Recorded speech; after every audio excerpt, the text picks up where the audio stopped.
putting an end to identity politics. This is the Kevin Jackson Radio Show. Democracy is on the ballot. To say you won't respect the results of the election, that is a direct threat to our democracy. But for the fourth straight night, protests are happening across the country in cities big and small. Some protesters turning violent, attacking police. It's a So stand up, resist. Justice is on the ballot. Secretary Clinton said there was nothing marked classified on her emails either sent or received. Was that true? That's not true. Secretary Clinton said, I did not email any classified material to anyone on my email. There is no classified material. Was that true? There was classified material emailed. Secretary Clinton said she used just one device. Was that true? She used multiple devices. Secretary Clinton said all work-related emails were returned to the State Department. Was that true? No, we found work-related emails, thousands. You know, it's just awfully good that someone with the temperament of Donald Trump is not in charge of the law in our country. Because you'd be in jail. Secretary Clinton.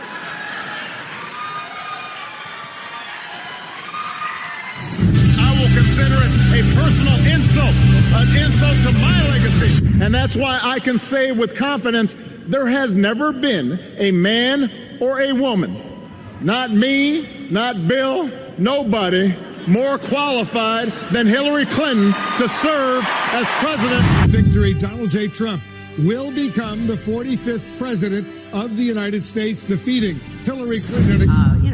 I'm now back to being an activist citizen and part of the resistance. All right, everybody, welcome back. Kevin Jackson here, part of the resistance himself, except I'm part of the resistance against the left. KJRadio.com, 844-551-8255.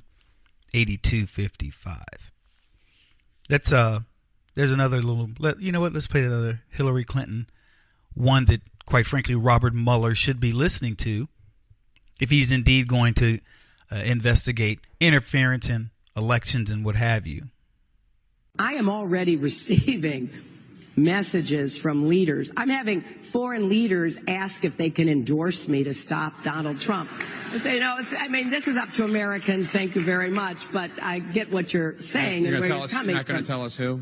Well, some have done it publicly, actually. The Italian prime minister, for example. How about the ones that have done it privately? No, Jake. We're holding that in reserve, too. It's funny when I listen to the clips of Hillary Clinton and the smugness, the entitlement that you feel when you listen to this. Yeah, these foreign leaders, they're wanting me to be president, and, they're calling me. Oh, who are they? Who are they? Mrs. Clinton, or what do you go, Secretary Clinton? Who are they? Please tell, do tell. Well, I can't divulge that. Well, there were some that were public. And she named some obscure guy, some obscure person. But what about the private ones? Was it Putin? Was it the Chinese? How do we know who is it? Why don't you tell us? Look, I'm not going to take you guys down the memory lane of why Hillary Clinton should be in prison, but you know that she should be. And I think it's satisfaction to some degree just knowing she didn't get it. But is that enough? It isn't for me. I'm extremely mad at the left. And I should be. And you should be. You see, not only did they want to thwart us from getting the best candidate into office, they right now thwart him at every turn. They don't want to see Donald Trump successful, and you've heard me talk about it practically ad nauseum. I mean, can I talk about that enough?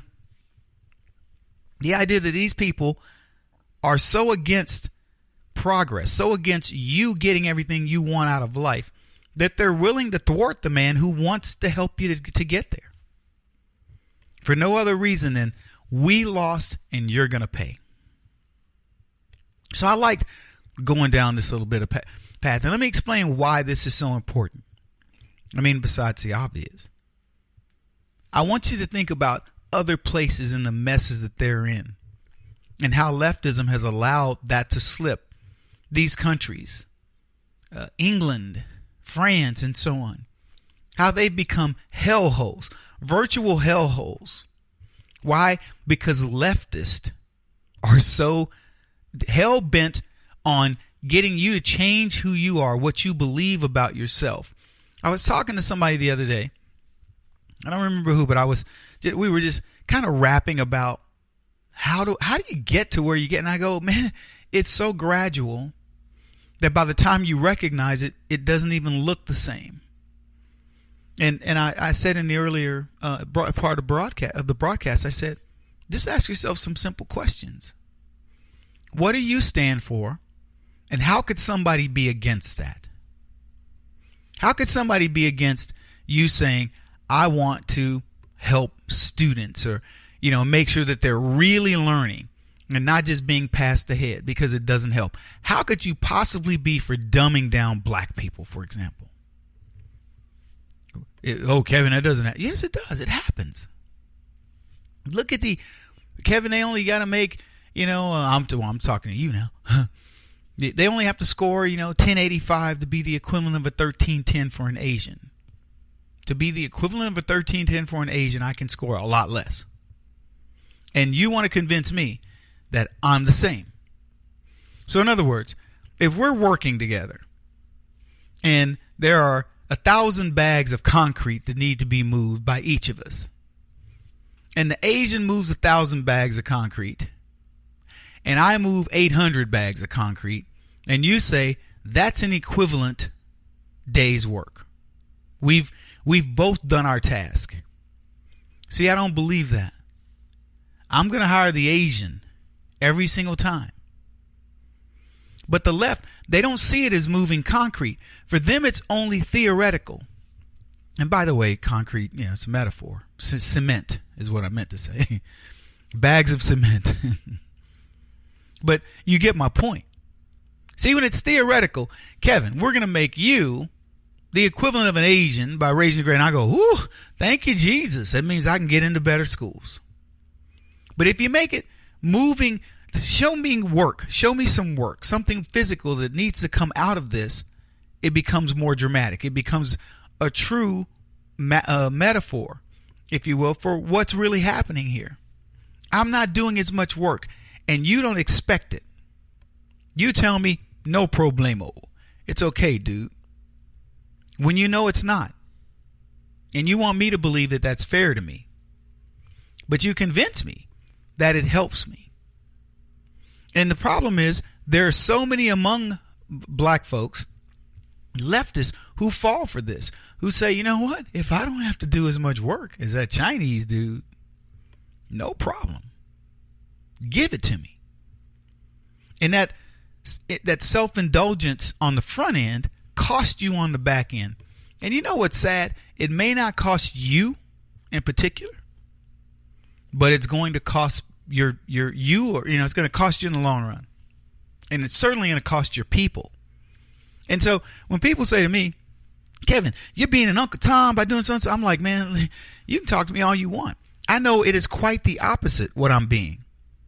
I'm being absolutely an amazing representative of blacks, because when I say to them, don't you look at me as if I need your charity. I don't need your charity. I'm going to go toe to toe with you. And that's what I've taught my sons, and that's what I've, try to teach everybody. Just when I talk to white folks, I tell you guys as well, look, don't let your kids succumb to all these different things. Don't let your young boys believe that boys are stupid and, whatever. All these different trappings, those are just slow erosion of who your little boy is. Don't let your girl believe, kids can be whatever they choose to be, but make it realistic. These women, I can do anything a man can do. That's just a lie. And men that believe they can do everything a woman can do, that's a lie too. And you know what? It's okay that we can't do everything we're supposed to be able to do. But let me tell you something. Get outside of gender roles. Don't talk to me about what blacks can do and whites can do and Hispanics can do.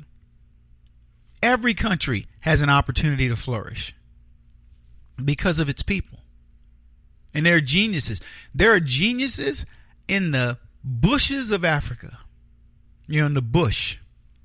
The bushes. Shaking the tree, ball. Shaking the tree. Now, there are geniuses in all walks of life. And there are people that It cracks me up. They think that they're so smart. They think that they're these intelligentsia of the left. They believe that because a man chooses to be a goat herder, he can't possibly be smart. You know, one of the smartest guys in the world worked as a bouncer. Look it up. One of the smartest guys in the world, IQ tested off the charts. He worked as a bouncer, but he was brilliant. I'll never forget an episode where I watched him get tested. We'll be back.